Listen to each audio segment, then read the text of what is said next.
very much. God. All right. We'll talk. 10-4. Yes, bye. All right.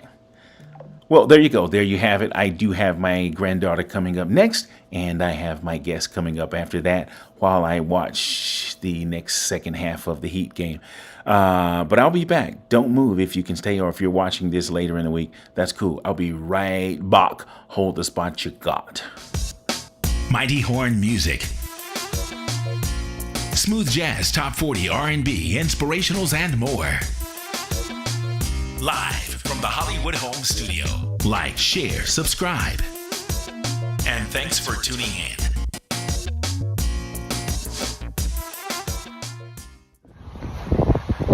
Oh my goodness. I just had to share this moment. And I'm not going to be long. But I am out on the beach with my sweet little sweetness. And we have been walking for a little while. And she started out. Oh, God. You see what I mean? Okay, I'll call y'all back.